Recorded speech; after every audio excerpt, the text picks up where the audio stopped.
llevo mucho tiempo queriendo venir a la Feria de Jerez y estoy a la Feria de Jerez de la Ciencia, a la otra también.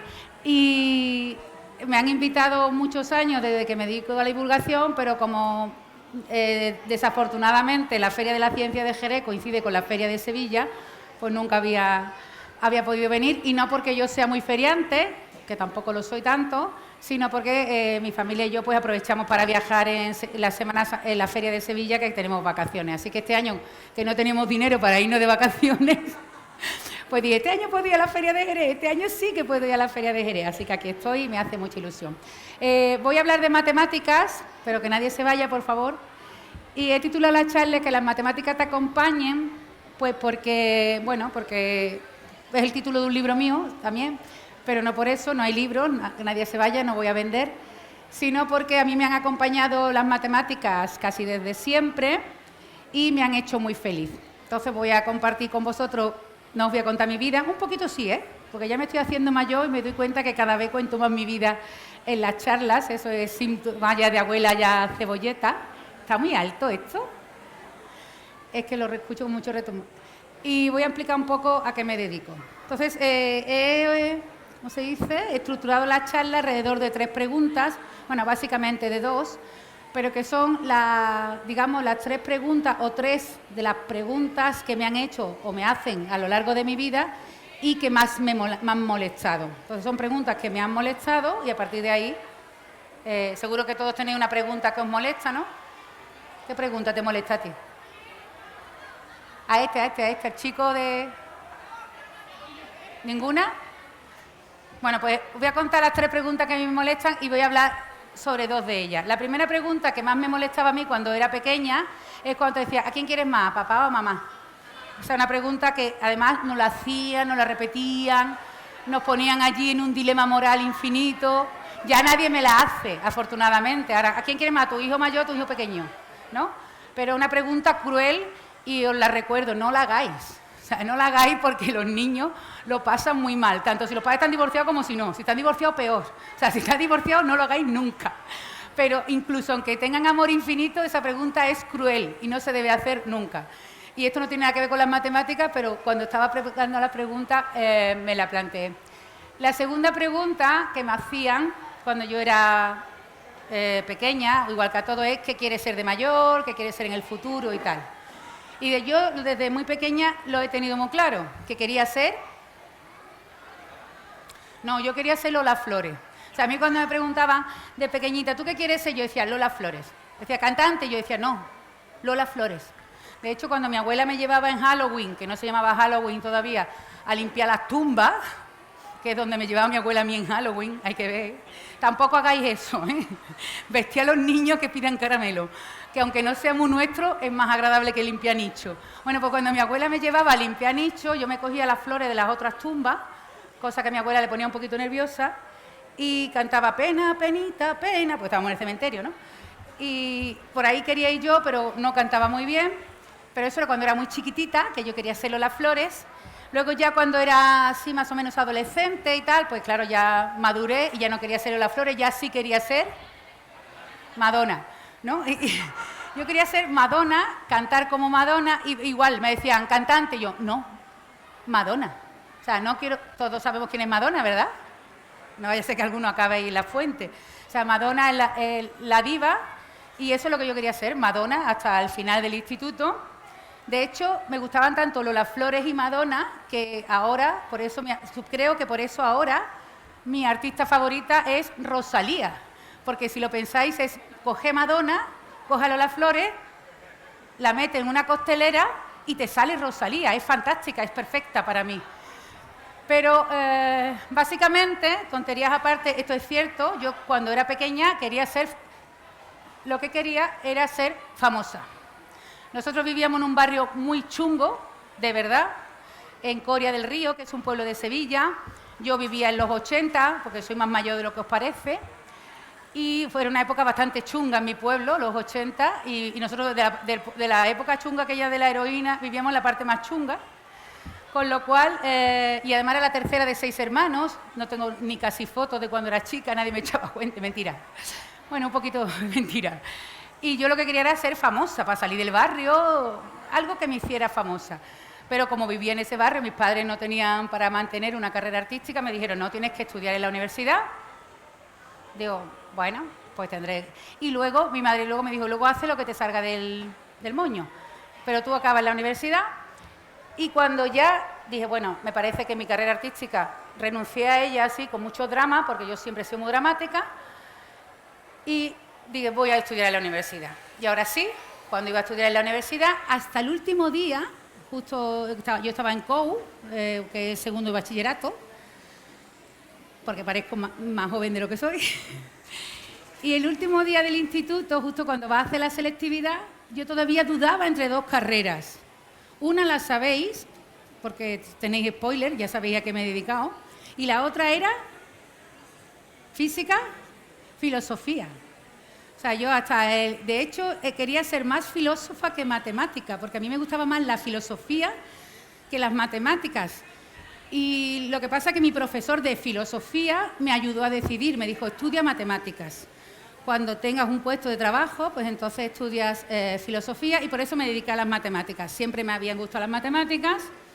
Y bueno, cuando entré en la facultad de matemáticas, esto lo digo para los más jóvenes, las matemáticas que se estudian en la facultad no tienen nada que ver con las que se estudian en el instituto, son muchísimo más bonitas, un poquito más difíciles, son bastante difíciles, pero da igual, porque también es difícil subir montañas y es apasionante.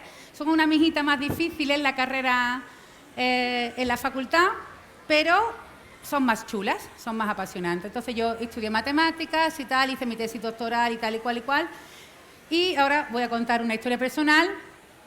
Yo no me dedicaba, yo estaba trabajando en la universidad, esto no se debe apuntar a una tele, investigando y tal, y mis cosas de universidad, ¿no? Sin preocuparme para nada de la divulgación, para nada, ni la consumía ni la hacía, o sea, ni yo divulgaba mi trabajo, ni tampoco leía libros de divulgación. A mí me gustaban pues, los libros de Javier Reverte, no confundir, Javier Reverte, de Eduardo Mendoza, no leía nada de divulgación.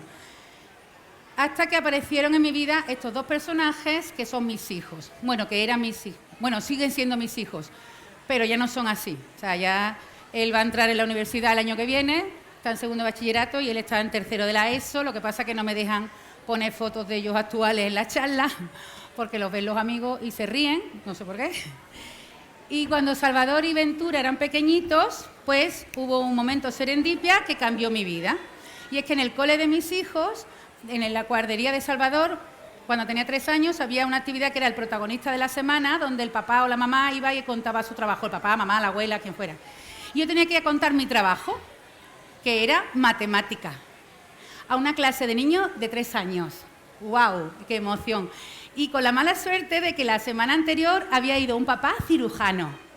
Y entonces les había dejado mascarillas, depresores, les había dejado todos usar fonendoscopio, y ahora voy yo y digo, yo soy matemática. A los niños de 3 años que no saben ni decir matemática. Y con la mala suerte que 2 semanas antes una mamá policía, es que tengo muy mala suerte, les había llevado a la puerta de la guardería un coche de la policía. Los había dejado montarse en el coche, hablar por la emisora con los colegas. Y ahora llego yo y digo, yo soy matemática. Total, que era un trauma muy grande, digo, bueno, fue la primera vez que digo, bueno, ¿cómo le cuento lo que hago? Me decía el padre de los niños, pues le dice que tú le enseñas a sumar y tal. Digo, pero es que yo no hago eso, ¿no?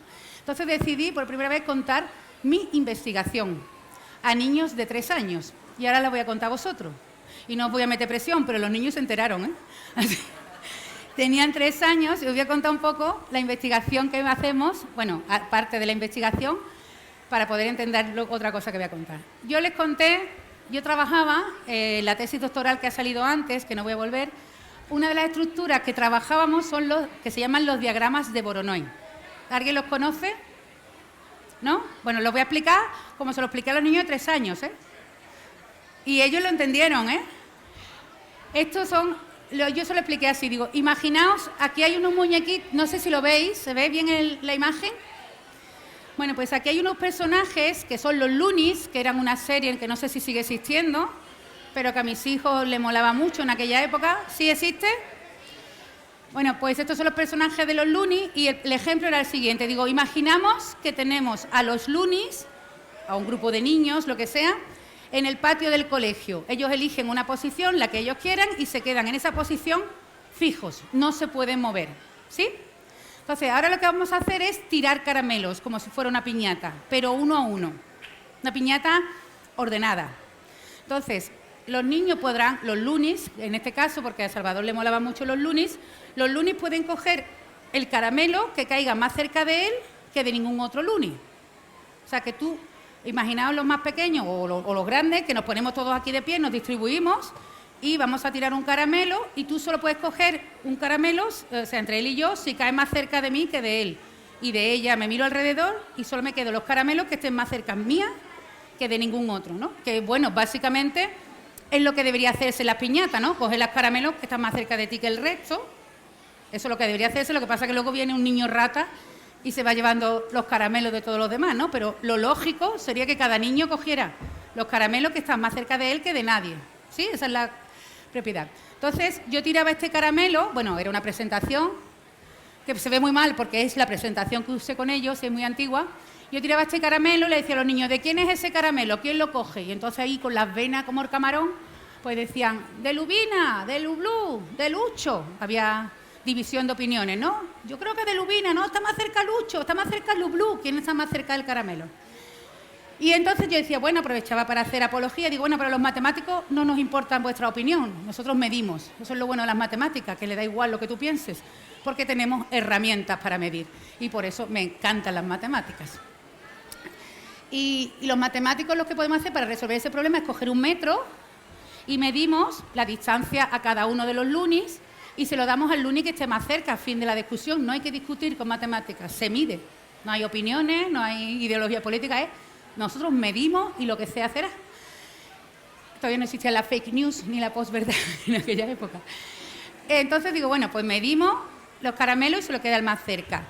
Digo, pero y ya tenemos un método matemático para resolver el problema. Pero es que vamos a tirar muchos caramelos. Si cada vez que tiramos un caramelo tenemos que volver a medir, esto es una piñata aburrida, muy aburrida, porque cada vez que tira un caramelo saca el metro, mire. Entonces, lo que hacemos los matemáticos para las piñatas y también para las aplicaciones que usáis en el móvil es, antes de tirar caramelos, dividir el suelo de los platos de los lunis o la pantalla de tu ordenador en regiones. Unas regiones que se llaman diagrama de Voronoi. Ese dibujo es el diagrama de Voronoi. Y lo que hemos hecho es pintar las zonas de influencia de cada luni. O sea, que lo que hemos hecho es, usando mediatrices, las medianas o las lindes, como se llaman, que es la mitad del camino entre este y este, la mitad del camino entre este y esto, los matemáticos le llamamos la mediatriz, vamos pintando la zona de influencia de cada luni. Así sabemos que todo lo que caiga en este polígono es propiedad de Lucho, porque todos están más cerca de él que de nadie. Todos los que caigan en este polígono son de Lublú, todos los que caigan en este polígono son de Lulo, y así con todos los personajes. Y se ha hecho pues con las líneas que pasan por las mitad, lo que se llaman las mediatrices.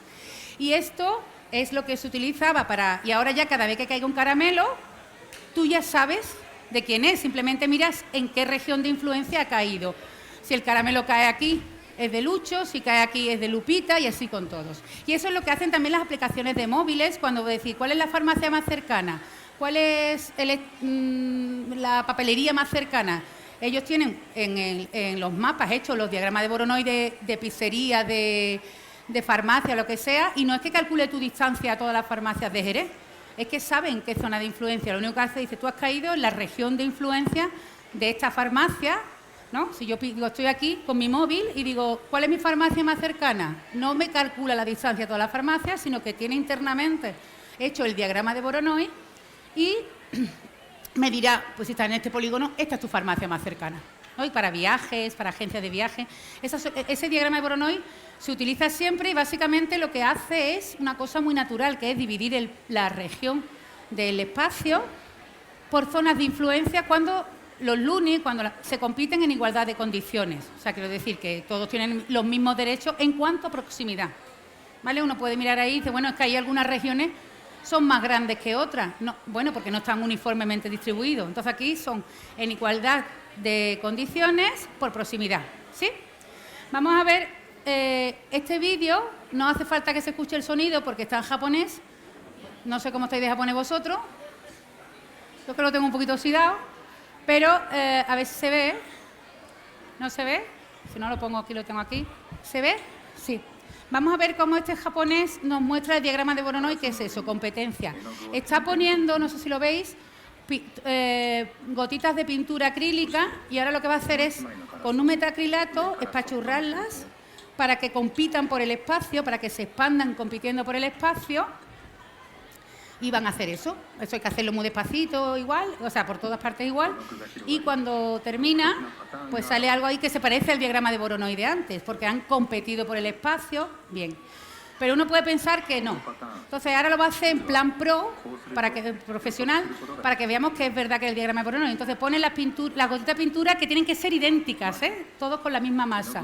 Ahora sobre un papel pinta un puntito por cada mancha de pintura y va a hacer el diagrama de Voronoi de verdad, el matemático, que sería usando las mediatrices. Si lo queréis hacer en casa con los niños, es muy fácil. Os lleváis un punto sobre otro y dobláis. Y a esa línea que ha salido al doblar, poniendo un punto sobre otro, es lo que está aquí explicando el japonés, que es la mediatriz. O sea, que básicamente te vas llevando un punto encima de otro y haces así con el papel y vas pintando las mediatrices. Bueno, lo haces así de rápido como el chino.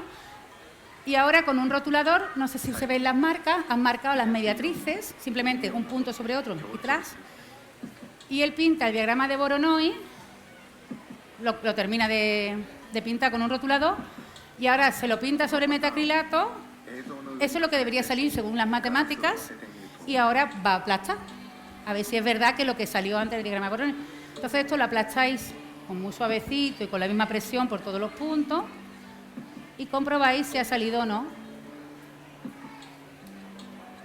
el diagrama de Voronoi. Y efectivamente sale perfectamente el diagrama de Voronoi.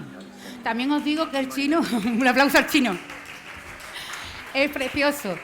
También os digo que este experimento no es fácil y que el chino seguro que lo ha hecho 1.000.000 de veces y ha grabado la que le ha salido.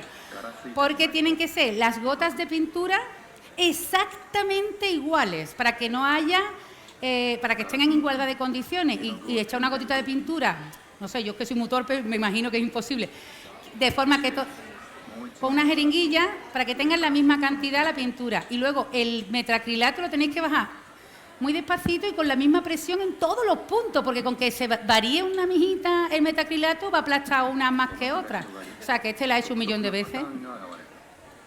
Mira, si queréis hacer un experimento con los niños más simple, que es de la pinturita, el metacrilato y tal, lo podéis hacer con lacasitos. Bueno, estos son M&M's. Ponéis lacasito en un plato, le echáis un poquito de agua y se van a empezar a disolver los colorantes, porque son colorantes, y en un momento también hay un momento determinado en el que se ve exactamente el diagrama de Voronoi. Luego se hace todo un churro y se pone todo marrón porque el agua sigue avanzando. Pero si os fijáis, podéis hacer esta foto. Hay un instante en el que se ve exactamente el diagrama de Voronoi. Aquí sale un diagrama de Voronoi muy simétrico porque los lacasitos están puestos muy simétricos, pero lo podéis poner como queráis. ¿Y por qué os cuento esto? Porque yo vi que los niños de 3 años se habían enterado de lo que era el diagrama de Voronoi y decidí escribir un artículo de divulgación sobre diagramas de Voronoi para todos los públicos. Y ahí conocí a este señor, que es Luisma Escudero, que es un investigador en biología molecular. No tiene, perdón, molecular me mata. No, borra esto del vídeo. Celular, Luisma. En biología celular, que trabajaba al lado mía. O sea, su despacho al mío está a 7 minutos andando, allí en Sevilla, pero no nos conocíamos, porque yo estaba haciendo mis cosas de matemáticas y él estaba haciendo sus cosas de biólogo. Con lo cual, gracias a la divulgación, él me conoció y me dijo, oye, quiero trabajar contigo porque yo estoy trabajando mirando las células. Y las células se comportan como diagrama de Voronoi. Y dije yo, pues claro, bueno, no fui tan desagradable, pero dije, tiene sentido. Porque ¿qué hacen las células? Competir por el espacio. Entonces, si tú mirabas tejidos celulares, por ejemplo, esto es el tejido epitelial de una mosca de la fruta, que son las moscas estas chiquititas, y esto es un tejido muscular humano. Entonces, si uno mira al microscopio las células, pues tienen una estructura que parecen diagramas de Voronoi. Pues claro, porque están compitiendo por el espacio, como el colorante de los lacasitos, como la pintura, como los lunis, tenía sentido. Y lo que hicieron Luisma, empezamos a trabajar con ellos y lo primero que hicimos es ver estudiar cómo era el diagrama de Voronoi de tejidos sanos. y veíamos la geometría, el porcentaje de triángulo, todo pura geometría de un tejido sano. ¿Para qué? Para que cuando llegara una biopsia de otro tejido, si el diagrama de Voronoi se había espachurrado, significaba que las células no estaban compitiendo en igualdad de condiciones, sino que había una célula abusona. ¿Y sabéis cómo se llama en biología una célula abusona, no? Cáncer. Con lo cual, estudiando la estructura geométrica si el diagrama de Voronoi no era lo que tenía que ser, significaba que posiblemente ese tejido tuviera células tumorales. Y por ahí empezamos a trabajar. Pero eso era solo mirando una capa. Cuando mirábamos el epitelio no es un papel, no es una hoja, es una cosa gordita. Cuando pensamos en el epitelio no tenemos que pensar en un folio. Los epitelios son la funda de todos nuestros órganos, los tejidos, las membranas que recubren nuestros órganos. Y cuando las miramos al microscopio no son una hoja de papel, sino que son algo con volumen, como si fuera una torrija. Entonces, Luisma quería estudiar qué formas tenían, no las caritas, que ya habíamos visto que eran diagramas de Voronoi, claramente, sino las cajas, las piececitas, como si fuera un Lego o un tente que iban montando en los tejidos epiteliales. Porque hasta nuestro trabajo pues se creían que eran prismas o pirámides truncadas, pero nosotros veíamos que al microscopio que no era. Total, que después de trabajar, no os voy a ahorrar la explicación, mucho tiempo, vimos que los tejidos epiteliales estaban formados por una figura geométrica que no se había descrito y que estas cajitas que formaban los tejidos epiteliales, usando técnicas de diagrama de Voronoi, no eran ni prismas ni pirámides truncadas, sino que era una nueva forma geométrica que se llamaban los escutoides. O sea que descubrimos una nueva forma geométrica que no se había descrito nunca y que la tenemos todos los que estamos aquí puesta en nuestras células, que son los escutoides. Y lo publicamos en una revista muy famosa, en Nature, muy famosa para los científicos. Mi madre no lee Nature, ni falta que lo hace, porque es más lista que nadie y no ha leído en su vida una revista de Nature. Lo publicamos en una revista Nature y yo estaba, wow, he publicado en una revista Nature. ¿Era famosa? No, porque Nature, ¿quién la lee? Los científicos, ¿no? Pero gracias a la publicación en Nature salimos publicados con nuestros nombres y nuestra Universidad de Sevilla en otra revista americana, que esta ya no era científica, era The New Yorker. O sea, habíamos salido publicando nuestros nombres y nuestra universidad en la revista más famosa del mundo, que es esta, aunque no la conozcáis, mi madre tampoco la conoce, ¿eh? Yo le he dicho, mamá, salió en el New Yorker, y dice, ¿esto es bueno o malo? Digo, muy bueno, mamá, porque ya no sabe lo que es. Pero en la revista más famosa del mundo, sin ser ni Rosalía, ni toreros, ni futbolistas, ni nada, haciendo matemáticas. Y eso ya sí éramos famosos. Y eso mola mucho, porque ser famoso cantante, ahí están los escutoides, ser famoso haciendo Rosalía, pues tiene su mérito, ¿eh? Que a mí me encanta Rosalía. Pero éramos famosos haciendo matemáticas. En New Yorker, en todos los medios americanos e ingleses salían nuestros nombres, o sea, nos hicimos un verano súper popular, en las televisiones americanas, en la CBS, en la Fox, en los telediarios, salían unos investigadores de la Universidad de Sevilla, han descubierto una nueva forma geométrica, la petamos mucho. Salimos en este programa, que es un programa de humor tipo Buenafuente, que es el que más gente ve en los Estados Unidos. Entonces Stephen Colbert, ¿veis? La guitarra de los cantantes, decía, mentira, no lo han descubierto en Sevilla, los escutoides ya existían y había guitarra. O sea, se estaba cachondeando de nosotros, pero bueno, que se cachondee de ti, Stephen Colbert, porque has descubierto una forma geométrica, es petarla muchísimo. Lo estamos petando a nivel, ya no de científicos, sino a todos los niveles con los escutoides. Salimos en La Sexta, en el programa de este hombre. Esto es mentira, ¿eh? Todo lo demás es verdad. Pero esto es mentira. Esto es un arreglo que he hecho yo así a lo cutre para deciros que no salimos en ninguna televisión española. Éramos todos, no todos sevillanos, pero sí todos trabajadores de la Universidad de Sevilla, de la Universidad Pablo de Olavide, que las dos son sevillanas, españoles, andaluces, y no salimos en ninguna tele española, en sí las americanas y sí en las inglesas, en todos los mejores programas, pues para que veáis el interés que hay en este país por la ciencia. En algún sentido nos hicimos un poquito famosos, o sea, yo aquí, como yo he dicho, soy muy dramática, había renunciado a mi carrera artística, pero bueno, para dedicar mi vida a las matemáticas, todo así muy dramático, y ahora las matemáticas me devolvían en algún sentido aquello que yo había renunciado, que era la fama y la gloria. Lo de la gloria es regular. Pero bueno, durante 2 o 3 días estuvimos siendo famosos. Con lo cual, por esta razón y por muchas más que no me da tiempo a contar, yo estoy absolutamente enamorada de las matemáticas. Y eso nos lleva a la tercera pregunta. Como yo siempre he estado desde pequeñita, desde que resolví la primera ecuación de mi vida, que debería ser x más 2 igual a 7, o sea, esa es la primera ecuación que se resuelve en tu vida, ¿no? De ese tipo, ¿no? Lineal de primer orden.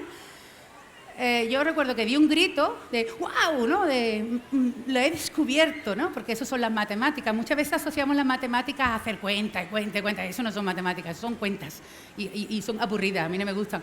La matemática es descubrir al asesino, como yo digo, ¿no? Es coger las pistas del problema, los datos que tiene y encajarlo así en plan CSI y decir, wow, te encontré, ¿no? Como yo encontré aquella...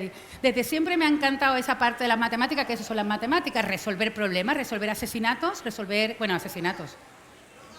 casos con las pistas, no hacer cuentas. Y luego, bueno, pues con todo lo que he contado, que de que me devolvieron la fama que yo había renunciado, pues soy una persona absolutamente enamorada de las matemáticas y por eso me molesta mucho esta pregunta. ¿Para qué sirven las matemáticas? No, depende cómo se respondan, ¿eh? O sea, cómo te la hagan. Porque yo cuando digo soy matemática, me dicen, ¡ay, matemática como...! Y nadie sabe. Nadie recuerda a ningún matemático famoso, ni siquiera Pitágoras, ¿qué? ¿Cómo? Claro que no. Yo digo, mi colega que es físico dice, ¡ay, físico como Einstein! Soy bióloga, ¡ay, como Ana Obregón!, ¿no? Y yo cuando digo soy matemática me dicen, ¡ay, como...! Digo, ¿como quién? Piensa, una mujer matemática. Alguna vez sale Hipatia, que ni era matemática casi. Pero bueno, conseguiremos darle... Ya veo que por aquí hay algunas mujeres... No sé si hay alguna matemática. Está Marie Curie, ¿no? No era matemática, pero cercana. Hay gente, cuando yo le digo que soy matemática, que dice, oye, ¿la matemática para qué sirve? Y yo con todo mi amor del mundo se las explico. Esa pregunta no me molesta, al revés. Me da pie para que hable de matemática y ya me ha hecho feliz, ¿no? Sino cuando sobre todo algún adolescente o algo, te hace la pregunta, ¿y eso para qué sirve? ¿Y yo para qué quiero las matemáticas no sirven para nada, ¿no? Y sobre todo me hace mucha gracia, o me molesta especialmente, cuando alguno tiene la poquísima vergüenza de decirme, con esto en la mano, ¿para qué sirve la matemática? Son un rollo. ¿Yo para qué quiero las matemáticas? Con esto en la mano. Digo, ¿y qué tiene muy poquísima vergüenza?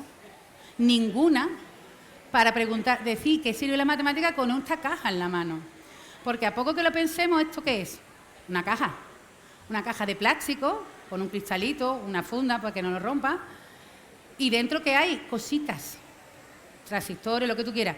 Pero esta máquina, o sea, esta cajita, este chisme, que es un puro chisme puramente de plástico, hace unas cosas que son increíbles. ¿Y cómo las hace? ¿Con magia? Los niños de los coles, cuando le pregunto eso, me dicen, ¡los chinos! Porque los chinos, ellos le tienen mucha fe a los chinos para todo. Digo, ¿pero está dentro el chino? ¿O no? ¿Hay chinos dentro de la caja? Digo, esta cajita que nos guardamos en el pantalón, que es tan pequeñita, tiene propiedades maravillosas. ¿Y quién se las confiere?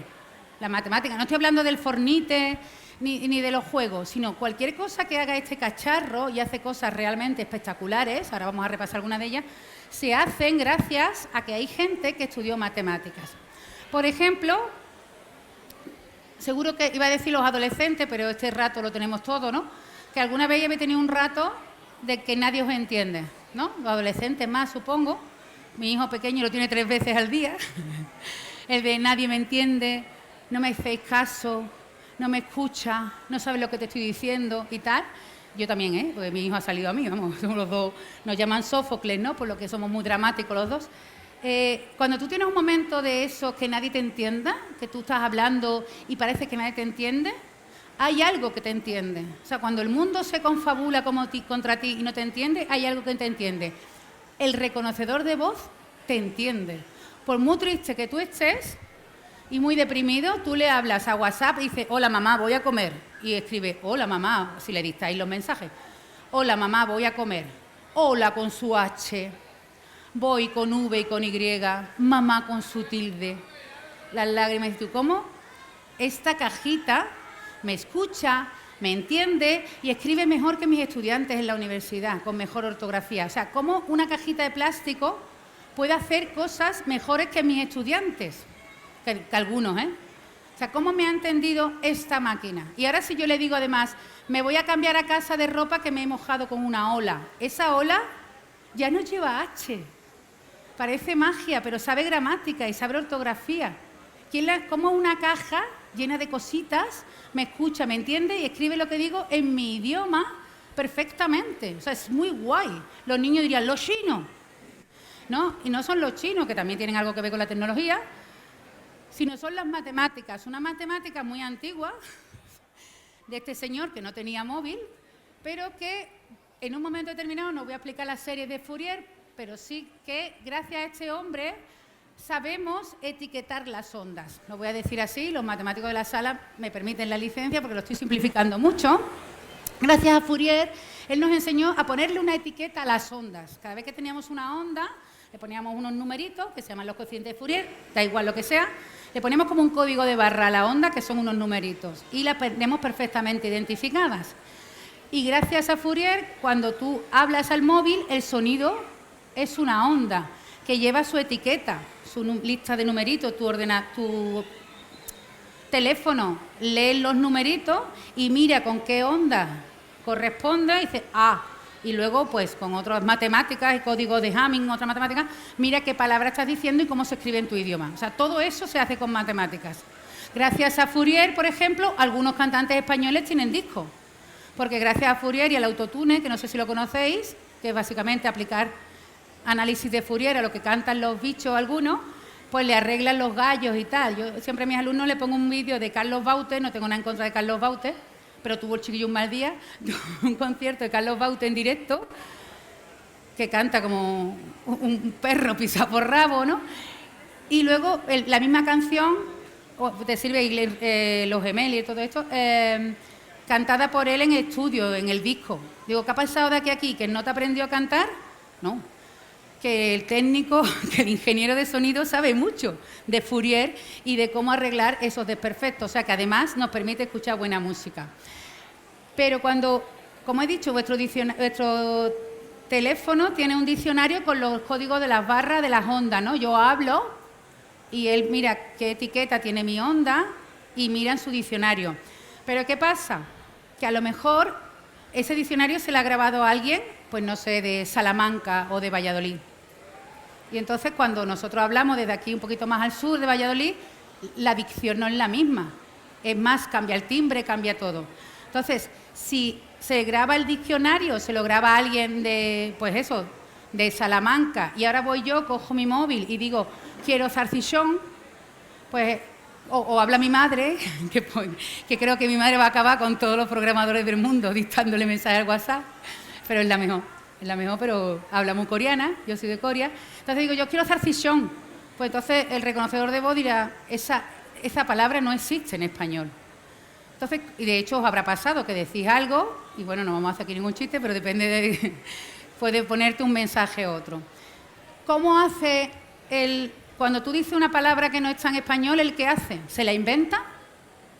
Dice, esta mujer ha dicho zarcillón no existe en castellano. Se la inventa, no. Lo que hace es una cosa que ya sabéis. Usa los diagramas de Voronoi, otra vez. O sea, este es el señor Voronoi y lo que hace el ordenador, o sea, el reconocedor de voz internamente, también a grandes rasgos, es... Él tiene cada palabrita, como tiene numerito, pues lo puede representar como un punto. Un punto en muchas dimensiones, pero bueno, vamos a pensar que estamos en el plano. Para cada palabrita, para el reconocedor de voz, es un punto azul. Y ahora cuando yo digo zarcillón, ese punto azul no existe. Nadie ha grabado esa palabra. Zarcillón porque no es español. Entonces, ¿qué hace? Mira en qué región ha caído mi palabra. ¿Cuál es la palabra que más se parece?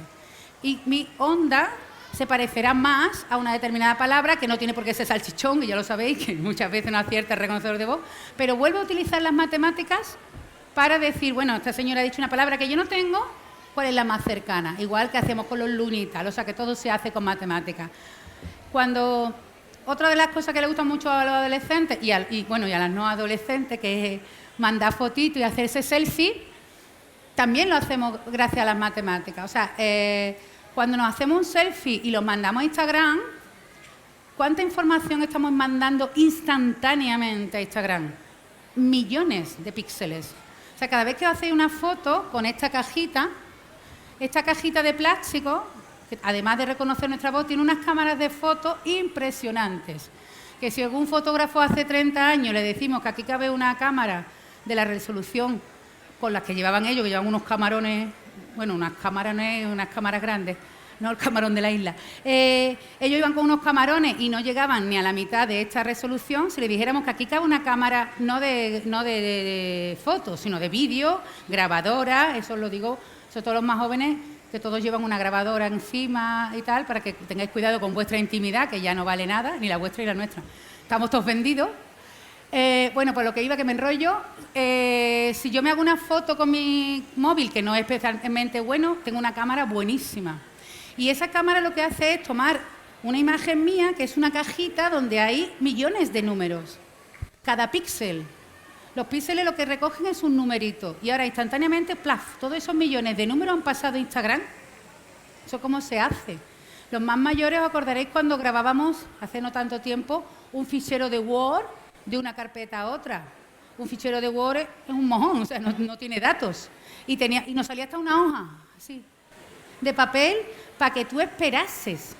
Tú tenías que esperar mientras se copiaba un fichero de Word. O sea, y eran 4 datos. Y ahora mandamos millones de datos, así, instantáneos.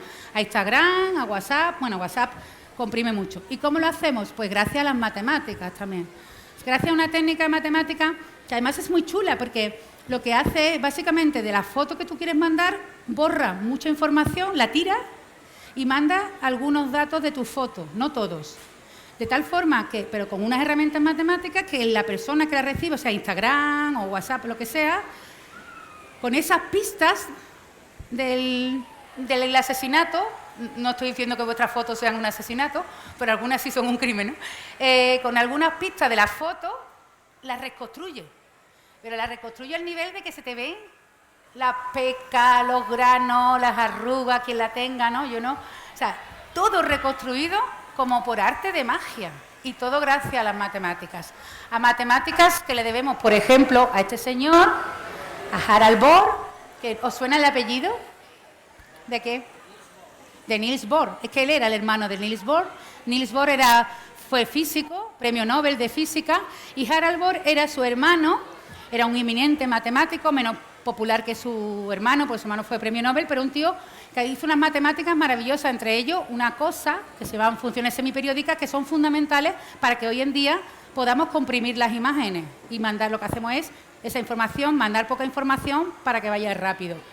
Y me gusta mucho la historia de Harald Bohr, porque Harald Bohr, además de ser matemático, era futbolista, pero futbolista de la selección de fútbol de su país. O sea, esta foto, esto es la selección danesa de fútbol, lo que pasa que antes las marcas no pagaban la ropa, o sea, no, la ropa de fútbol era un poquito más sencillita que la que se utiliza ahora, con menos técnicas, que también, por cierto, le deben a las matemáticas para mejorar los tejidos.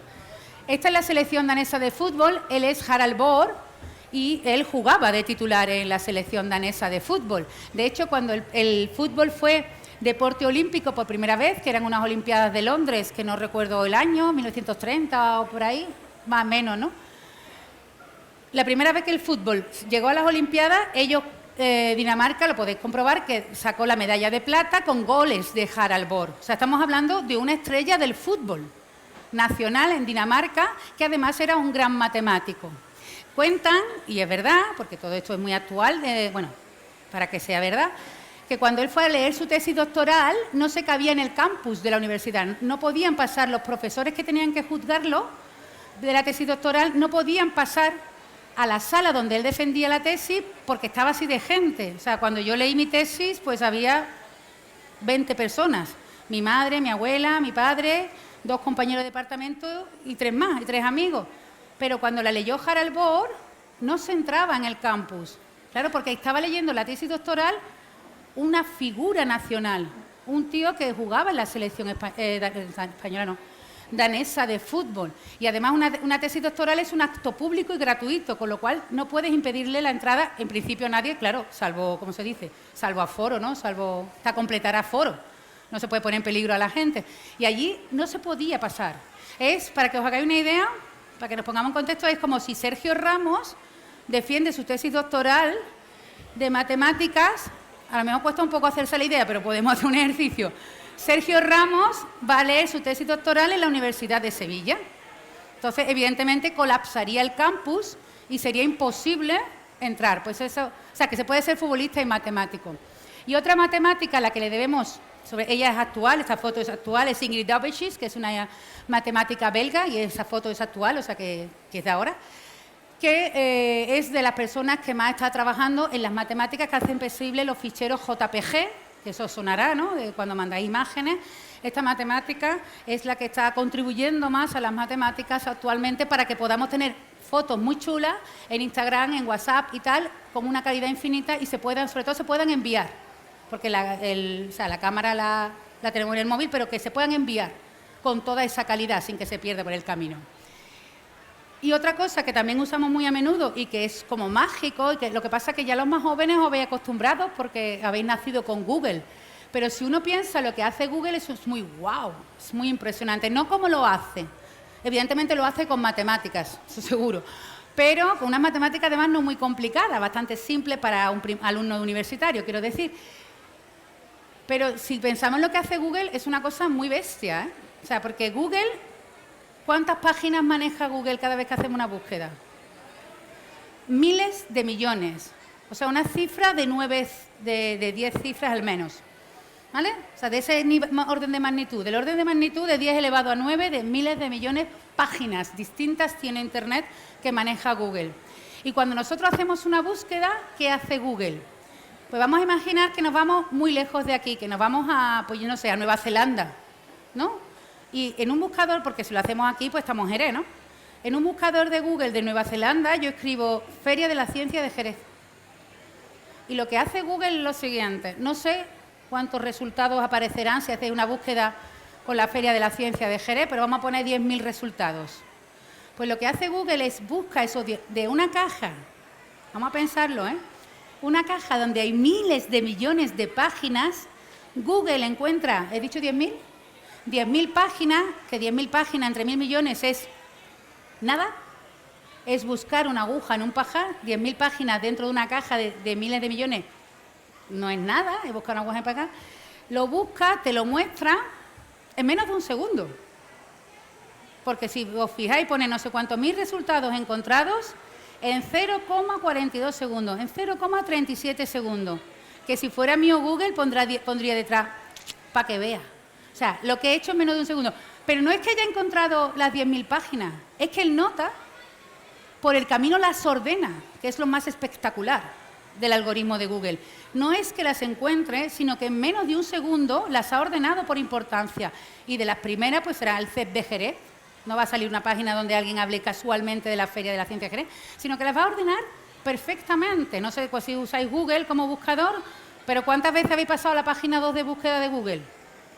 Casi nunca, salvo que seáis muy torpe poniendo los criterios de búsqueda, también te lo digo. Pero si tú más o menos pones bien los criterios de búsqueda, todo está en la página 1. O sea, la has sacado de miles de millones de páginas, tu información, y te la doy ordenada en menos de un segundo. Y es muy wow. ¿Y eso quién o cómo se hace? Y otra vez los niños chicos de los coles dicen, los chinos, le tienen ellos mucha fe a los chinos para todo. No hay ningún... Bueno, sí, habrá chinos, claro, trabajando para Google. Pero eso es un algoritmo, que ya la palabra está muy escuchada. Un algoritmo no es más que una receta con unos pasos a seguir para hacer determinadas cosas. Es un algoritmo que hicieron estos dos chicos, Larry Page y Sergey Brin. Bueno, los chicos tienen casi mi edad. Lo que pasa es que la foto es muy antigua, que además hicieron unas matemáticas que son muy simples. Con unas matemáticas que son muy simples y con programación, ¿eh? Porque todo lo que estoy hablando tiene que ver con matemáticas y con programación, y que ahora les hace poderosos. O sea, no es que sean los tíos más ricos del mundo, que tienen que estar, no me sé la lista de la gente más rica del mundo, pero tienen que estar entre los primeros puestos, gracias a un algoritmo hecho con unas matemáticas, con 3 cosas de matemáticas muy simples. Es una obra de arte, Google, a mí me lo parece. O sea, las herramientas eran muy simples, estaban ahí. Yo las conocí antes que ellos, 2 años, que tampoco me llevan tanto. Pues un poquito más vieja. Estaban ahí, nadie las cogió, hizo eso, ¿no? Yo digo comparado con el Guernica, ahí estaba la pintura blanca y negra, para mezclarla y hacer los grises y pintar el Guernica, pero lo pintó Picasso. O sea, vino alguien, encontró la inspiración, hizo algo maravilloso. Pues estos han hecho ellos. A mí me parece que el algoritmo de Google, sinceramente, es una obra de arte, porque hace algo espectacular con unas matemáticas tan sencillas que cuando tú lo ves, lo que te da es coraje. Y dices, ¿por qué no se me ocurrió a mí? ¿No? ¿Por qué no se me ocurrió? Y esa obra de arte los ha hecho, evidentemente, ricos y poderosos.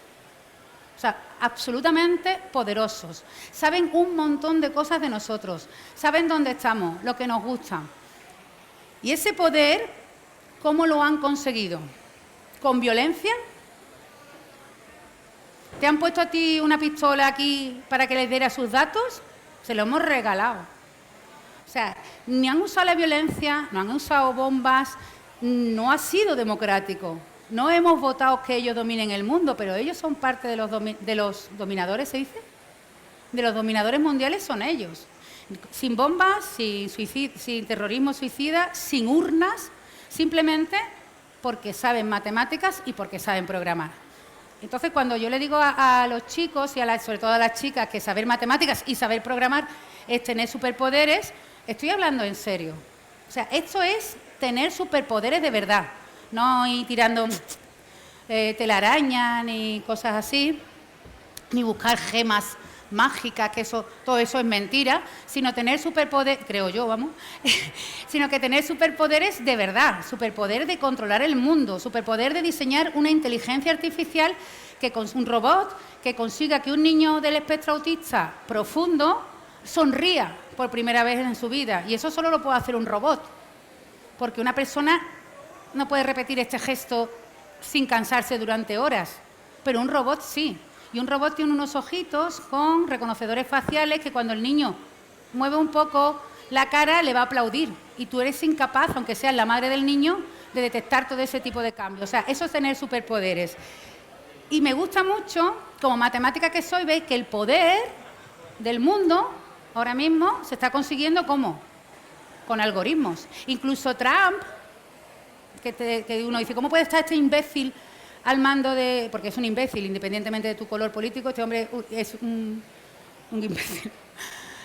Un necio, ¿no? ¿Cómo está ese hombre ahí? Pues ahora están sospechando que con algoritmos, que pueden hackear los cerebros a partir de las redes sociales. Porque tú dices, es que la gente es tonta. No, la gente no es tonta. Si tú vas dando una información... Bueno, la gente alguna sí es tonta, pero no todos somos tontos, unos más que otros, sí. Pero tú puedes cambiar el entorno de la gente y hacerlo vivir dentro de burbujas de información que se llaman, y la gente está actuando como actuarías tú en esa burbuja. O sea, que incluso eso pueden llegar a hacer. Hay una frase muy buena de este señor, que es Edward Frenkel, que es un matemático de la Universidad de Berkeley y divulgador matemático muy, muy bueno, uno de los mejores que hay en el mundo, y tiene esa frase que también me da mucho coraje, porque me gustaría haberla dicho yo, pero lo ha dicho él, ¿no? Y es tan potente, tan contundente como cierta. Hay una élite que controla el mundo y lo hace porque sabe matemáticas y tú no. Y es cierto. O sea, a mí como matemática me parece fascinante que gracias a las matemáticas, sin una sola bomba, sin una sola disparo, sin urnas, la invasión esté siendo... La invasión, a ver, que las matemáticas hacen todo, casi todo lo que están haciendo las matemáticas es muy bueno, es mejorar el mundo. Pero esa invasión silenciosa se están haciendo gente que lo que saben es matemáticas, gente que lo que tiene es matemáticas. Y si uno se pone a mirar esa élite, pues descubrirá que entre la gente que domina el mundo, ¿quién está? El dueño de Facebook, que ya está mucho en las noticias, el dueño de Amazon, que está cambiando el comercio a nivel mundial. Tú podrás estar a favor o en contra de las políticas de Amazon, pero que es una virguería, lo es. Es una virguería que tú estés en tu casa, se te estropee un cablecito del ordenador, te metas en Amazon, el cable está en Alemania y al día siguiente hay un nota en la puerta de tu casa con el cable. O sea, ¿qué se ha puesto en marcha? Independientemente de que, o sea, no estoy vendiendo Amazon, estoy diciendo el algoritmo de Amazon, que no se conoce. ¿Qué algoritmo se pone en marcha para que yo en Helves pida un cablecito que está en Alemania y al día siguiente haya un nota en la puerta de mi casa, un señor, en la puerta de mi casa con un cablecito? Pero esto es que haya pedido una lavadora, es una cosa que vale... Eso, bueno, y da igual si es una lavadora igualmente. ¿Qué se pone en marcha? ¿Qué funciona ahí? O sea, el algoritmo de logística de Amazon es una maravilla. De hecho, se está quedando con el comercio. ¿Otra vez? Con matemáticas. O Apple o los Google, que ya lo hemos mencionado. Y ya estamos terminando, pero dejadme que haga una pregunta ahora yo sobre esa foto, sobre esa diapositiva, sobre esa imagen. ¿No es rara? Hay algo raro en esa foto, ¿no? Que son todos hombres. Que los que están manejando el mundo con informática y con matemáticas son, la mayoría, hombres. Y uno cuando ve esa... Y es así, yo soy profesora en la Escuela de Informática de la Universidad de Sevilla y cuando entro a mis clases siempre hago el mismo chiste. ¡Ay, hoy que hay una despedida de soltero! Pero no es un chiste gracioso para mí, para ellos tampoco, la verdad, no se ríe nadie. Pero no es un chiste, es muy triste ver que en las carreras de matemáticas, de ingeniería informática, en matemáticas todavía siguen. Las chicas han desaparecido cuando son... Yo no digo que todo el mundo tenga que ser informático porque sería un desastre el mundo, pero, bueno, un desastre. No, faltan otras muchas profesiones. Pero es muy triste que las chicas hayan desaparecido de la élite que controla el mundo. Y uno se puede preguntar, ¿y qué ha pasado? O sea, ¿cómo han desaparecido las mujeres de los puestos de informática? ¿Qué ha pasado? Algo ha pasado. Porque ¿quién fue la primera persona que escribió un programa de ordenador? Ada Lovelace, que era una mujer. Bueno, esto es un GIF. La primera persona que programó un ordenador, una cosa muy antigua, la máquina analítica y bueno, tal, fue Ada Lovelace, que fue una inglesa matemática. Y cuando los primeros ordenadores empezaron a funcionar, que fue la NASA, que fue, claro, la NASA como siempre va en vanguardia de todas las tecnologías, ¿no? Porque tienen más pasta que nadie. Las que programaban los ordenadores de la NASA eran todas mujeres. Hay una película, que no sé si la habéis visto, Figuras ocultas, donde se ve esto, que las que programaban eran mujeres. O sea que al principio de la informática, cuando era una tarea tediosa programar, se la dejaron a las personas que programaban y que eran muy trabajadoras, que eran las mujeres. Y cuando empieza a vérsele el poder a la informática, empiezan a entrar los tíos, que siempre están... No, os quiero, algunos. Empiezan a aparecer los hombres y las mujeres a desaparecer y no tiene sentido. O sea, esto es para animar, esperaba que hubiera niñas más pequeñas, pero más niñas, a que entendemos que, bueno, que el futuro, no, esto es el futuro se escribe con M de matemáticas, no, el presente, o sea, todo lo que hacemos, la ropa que llevamos todos se escribe con M de matemáticas y nos falta que también se escriba con M de mujer y que animemos a nuestras niñas, no a todas, o por lo menos que les mostremos que hay personas como yo, por ejemplo, que se dedican a las matemáticas y, sin embargo, son muy felices. Y nada más, muchas gracias y que las matemáticas acompañen.